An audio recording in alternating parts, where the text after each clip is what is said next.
જયેશ રાદડિયા ધારા કરતા વધુ રાજકીય રીતે તો ખેલાડી નીકળ્યા, ખેલાડી કહું છું. હવે એનામાં બાકીની જે થોડી ઘણી પરિપક્વતાની જે આવશ્યકતા જણાય છે, ધારો કે એના મિત્રો છે, આપણે લાઈનના કેટલાક મિત્રો છે, એ બધા પણ એને કોઈ પણ હિસાબે ઘડી કાઢશે.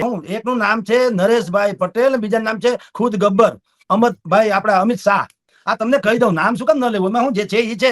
જો અમિત શાહે સહકારિતા મંત્રીનો કેન્દ્રમાં જયારે આખું મંડળ બનાવ્યું, પ્રધાન આખું અલગ મંત્રાલય, એને બુદ્ધિપૂર્વકની એવી વ્યવસ્થા કરી કે જયેશ રાદડિયા જેવાનો એકાધિકાર જે છે એ હટી જાય અને પોતાના કોઈક માણસ ગોઠવાઈ જાય. પણ આ તો એવું છે ને કે આ ઊંટે કાઢ્યા ઢેકા તો માણસે મૂક્યા ઠેકા, એકના હાટાના બે ચડી બેઠા. એમ જયેશ રાદડિયા પણ વિઠ્ઠલ રાદડિયાનું સંતાન છે. એને એવો ખેલ નાખ્યો કે અમિત શાહને પણ કાન ખખડવા પડે, ચાલો આપણે કઈક જુદો હાથ નખાઈ ગયો. એટલે એને કીધું કે ભાઈ આ માર્યા બાપાની વાવણી છે ને, હું જ લણીશ. એટલે કોઈ અહીંયા જો સહકારી ક્ષેત્રમાં હાંડ થઈ જવા માંગતું હોય તો ભૂલી જાજો. એટલે એ સીધો અમિત શાહને મેસેજ છે. અને બાકીની જે મેસેજ છે તો એ સામાજિક હતો નરેશ પટેલનો હતો, કારણ કે નરેશભાઈ ખોડલધામના ટ્રસ્ટી મંડળમાંથી થઈને એવો મેસેજ આપતા હતા કે આપણે જયેશ રાદડિયાને નહીં, આપણે બીજો આપણો કોઈ પણ માણસ હોય એને પ્રધાનમંત્રીમાં આપણે આગળ લાવીએ અને એના નામે. કારણ કે જયેશ રાદડિયા કઈ નરેશ પટેલ કે એમ કરે નહીં, પપેટ નથી, એ તો ડણક મારે એમ છે, ભાદરની જેમ. એટલે આ બધા જ લોકો જે હોય, જે સત્તાના કેન્દ્રમાં સીધી રીતે નથી આવવા માંગતા, એ લોકોને શું જોઈએ, પપેટ જોઈએ. અમે કહીએ એમ થાય, કિંગ મેકરની ભૂમિકામાં.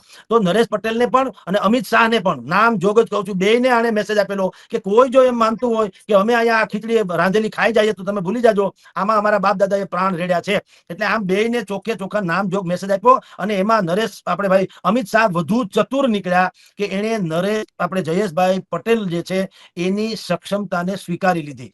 એ ઇફકોની ચૂંટણીમાં મેન્ડેટ નતો, છતાં જીતી બતાવ્યા. પછી અમિત શાહ ચૂંટણી વખતે પ્રચારના નામે ત્યાં ગયા, જયેશભાઈના પરિવાર સાથે ગ્રુપ ફોટો ખેંચાવ્યો કે રાજકારણમાં કોકના કહેવાથી કોકને મેન્ડેટ અપાતો હોય છે, પણ બધા ઈચ્છતા ન હોય. એટલે અંદર ખાને છુપા આશીર્વાદ કે મેન્ડેટ ભલે છગન મગનભાઈને મળ્યો હોય, અમે તમારી હારે છીએ. તમને ખબર છે કેશુભાઈ વખતે જયારે શંકરસિંહે બળવો કર્યો તો કેશુભાઈ તો પરદેશ ગયા હતા નર્મદાના બોન્ડના પૈસા ઉઘરાવવા, અને ત્યાંથી પ્લેનમાં આવતી તે વિપુલ ચૌધરી એની હારે હતા. વિપુલ ચૌધરી બેઠા હતા કેશુભાઈ, એને ફોન કર્યો શંકરસિંહ બાપુ અમે તમારી હારે છીએ. એટલે હાલે હવે આનું શું કરી લેવું. રાજ થયું કે નરેશભાઈ આપણે બધા જે મેન્ડેટ નતો મળ્યો, ભારતીય જનતા પાર્ટી નતો આપ્યો, કારણ કે પ્રેશર ટેક્ટિક થી એ લોકોએ બિપિન ગોતાને આપ્યો. બિપિન ગોતા જે છે એ આમ કહેવાય છે કે CR પાટીલના બહુ નિકટના સંબંધી છે, અમિત શાહના પણ ખાસમ ખાસવાનું કહેવાય છે. આવું બધું હાલતું હતું. પણ અંદર ખાને બધાને ખબર હતી કે ધારો કે બિપિન ગોતા જીતી બી જાય ઇફકો ખિફકોમાં, સમજી લ્યો, તો પણ એને કઈ હખે એ રાંધા ધાન ખાઈએ કેમ નતું, કારણ કે ગ્રાસરૂટ લેવલ પર આ લોકોનો હોલ્ટ હતો. અને આણે સાબિત કરી દીધું કે મારો હોલ્ટ છે. અહીંથી બસ ભરીને ગયા અને જીતીને પાછા વિજય પતાકા ફેરવીને આવ્યા. એ ભારતીય જનતા પાર્ટીના ચાણક્ય મનાતા અમિત શાહે માની લીધું કે ભાઈ બેવું કરજોડી વિનવે સ્વામી મૂકો અમારા કંથને, અમે અપરાધી કાંઈ ન ઓળખા ભગવાનને. હવે તમે ભાઈ તમારે કુકડે હવાર. બસ એને એ હાર સ્વીકારી લીધી. અને જયેશ રાદડિયાને હવે અત્યારે જે રાજકોટમાં સંમેલન છે એ પ્રમોશન કે પ્રમોટ કરનારું સંમેલન છે કે હવે સૌરાષ્ટ્રની રાજનીતિનો સૌથી મોટો વેક્યુમ જે વિજયભાઈ પછી સર્જાયો હતો, એ અવકાશ સર્જને ખતમ કરવાનું અને એની પૂર્તિ કરવાનું નામ છે જયેશ વિઠ્ઠલભાઈ રાદડિયા. જે લોકો અત્યારે ઉત્કંઠિત છે અને દાવેદાર છે, જે કેટલાક લોકો ઉછાછળા થઈને એમ માને છે કે ભારતીય જનતા પાર્ટી અબ મેરી જેબ મેં, એ બધાના ગરબા પાછા આવવાના. હવે વળી પાછું તમારે જયેશ રાદડિયાને જ હેલો હાય કરવું પડશે. આખું સત્તાનું કેન્દ્ર પલટાવવાનું છે, એનું સ્થળાંતર થવાનું છે. અને જયેશ રાદડિયા આમાં કોઈ કચાશ છોડશે નહીં. તમારી જાણ ખાતર તમે બધા આવશો જ ખરા કવરેજ કરવા, અમે જવાના.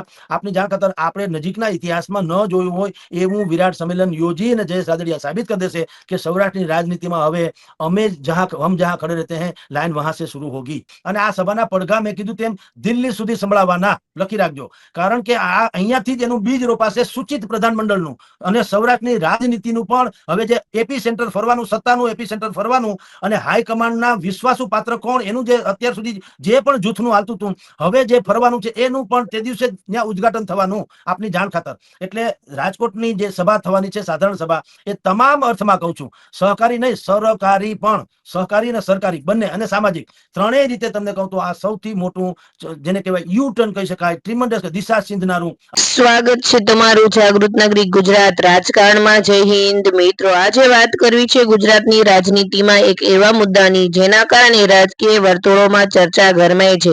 વરિષ્ઠ પત્રકાર જગદીશ મહેતાએ જયેશ રાદડિયાને લઈને એવો દાવો કર્યો છે કે જયેશ રાદડિયા ધાર્યા કરતા પણ વધુ રાજકીય ખેલાડી નીકળ્યા. આ નિવેદન માત્ર એક રાજકીય ટિપ્પણી નથી, પરંતુ તેની પાછળ ગુજરાતની રાજનીતિમાં ચાલી રહેલા સમીકરણો તરફ પણ ઈશારો કરવામાં આવ્યો છે. જગદીશ મહેતાના જણાવ્યા પ્રમાણે જયેશ રાદડિયા અને કેન્દ્રીય ગૃહમંત્રી અમિત શાહ વચ્ચે રાજકીય મતભેદની ચર્ચા ચાલી રહી છે. પરંતુ સવાલ એ છે કે આખરે જયેશ રાદડિયાની રાજકીય તાકાત કેટલી છે? જગદીશ મહેતા કહે છે કે જયેશ રાદડિયા માત્ર વિઠ્ઠલ રાદડિયાના પુત્ર નથી, પરંતુ તેમણે પોતાની અલગ રાજકીય ઓળખ ઊભી કરી છે. વિઠ્ઠલ રાદડિયા ગુજરાતના રાજકારણમાં પોતાનું આગવું સ્થાન ધરાવતા નેતા રહ્યા છે. તેમના રાજકીય વારસાને આગળ વધારવા જયેશ રાદડિયાએ પણ લાંબા સમયથી સક્રિય રાજકારણમાં પોતાની આગવી જગ્યા બનાવી છે. અને અહીંથી શરૂ થાય છે સૌથી મોટો રાજકીય સવાલ, શું જયેશ રાદડિયા હવે કોઈના સહારે નહીં, પરંતુ પોતાના રાજકીય પ્રભાવથી આગળ વધવા માંગે છે? જગદીશ મહેતાએ તો એક કથિત સંવાદોમાં ઉલ્લેખ કરતા કહ્યું છે, જયેશ રાદડિયાએ અમિત શાહને એવો સંદેશ આપ્યો કે આ મારા બાપદાદાની વાવણી છે અને હું જ લણીશ. આ વાક્ય રાજકીય રીતે ઘણું મોટું માનવામાં આવી રહ્યું છે, કારણ કે જો આ દાવો સાચો હોય તો તેની સીધો અર્થ એવો કાઢી શકાય કે જયેશ રાદડિયાએ પોતાની રાજકીય વારસાને લઈને કોઈ સમાધાન કરવા તૈયાર નથી. આગળ જગદીશ મહેતાએ એવો પણ દાવો કર્યો છે કે જયેશ રાદડિયાએ એ પ્રકારનો સંદેશ આપ્યો કે જો કોઈ માનતું હોય તેમણે રાજકીય કે સરકારી ક્ષેત્રમાં સરળતાથી સાઇડલાઇન કરી શકાશે તો એ ભૂલી જવું પડે. પરંતુ મિત્રો, અહીં સૌથી રસપ્રદ વાત આવે છે, શું અમિત શાહ ખરેખર જયેશ રાદડિયાની વધતી રાજકીય તાકાતને સ્વીકારી રહ્યા છે? જગદીશ મહેતાના દાવા પ્રમાણે અમિત શાહ પણ હવે એ વાત સ્વીકારે છે કે જયેશ રાદડિયાના કુકડે સવાર પર છે. જો આ વાતને રાજકીય સંકેત તરીકે લેવામાં આવે તો તેનો અર્થ ઘણો મોટો થઈ શકે છે, કારણ કે ગુજરાત રાજકારણમાં કોઈ નેતાની રાજકીય અસર માત્ર તેના પદથી નક્કી થતી નથી. તેનું પાછળનું સંગઠન, સત્તાધાર પરિવારની રાજકીય વિરાસત અને લોકોના તેને સ્વીકાર્યતા પણ એટલી જ મહત્વની હોય છે. અને જયેશ રાદડિયાના કિસ્સામાં તમામ બાબતોને લઈને ચર્ચા શરૂ થતી હોય છે. હવે સવાલ એ છે કે આગામી સમયમાં જયેશ રાદડિયા પોતાની રાજકીય ભૂમિકા કેટલી મજબૂત બનાવે છે. શું તેઓ ગુજરાત રાજકારણમાં વધુ મોટું સ્થાન મેળવશે? શું વિઠ્ઠલ રાદડિયાનો રાજકીય વારસો હવે નવી પેઢીમાં સૌથી વધુ મજબૂત બનશે? અને સૌથી મોટો સવાલ, શું જયેશ રાદડિયા અને અમિત શાહ વચ્ચેની રાજકીય ખેંચતાણ ભવિષ્યમાં ગુજરાત રાજકીય સમીકરણોને અસર કરશે? આ બધા જ સવાલોના જવાબ સમય જ આપશે. પરંતુ જગદીશ મહેતાના આ દાવાને એક વાત ચોક્કસ કરી છે, ગુજરાતની રાજનીતિમાં જયેશ રાદડિયાને લઈને ચર્ચા ફરી એકવાર ગરમાઈ છે. હવે જોવાનું રહેશે કે આ માત્ર રાજકીય ચર્ચા બનીને રહી જાય છે કે પછી આવનારા સમયમાં જયેશ રાદડિયા ખરેખર કોઈ મોટો રાજકીય ખેલ કરે છે. કારણ કે એક વાત તો સ્પષ્ટ છે, રાજકારણમાં વારસો મળવો એક વાત છે, પરંતુ એ વારસાને પોતાની તાકાતથી આગળ વધારવા એ બીજી વાત છે. અને હવે ગુજરાતની રાજનીતિની નજર કદાચ એ જ સવાલ પર છે. આ માટે તમારું શું માનવું છે? તમારો મંતવ્ય કોમેન્ટમાં જરૂરથી જણાવજો. આવી જ રાજકીય અપડેટ્સ માટે અમારી ચેનલ જાગૃત નાગરિક ગુજરાત રાજકારણને ફોલો કરવાનું ભૂલતા નહીં. જય હિન્દ મિત્રો, આભાર.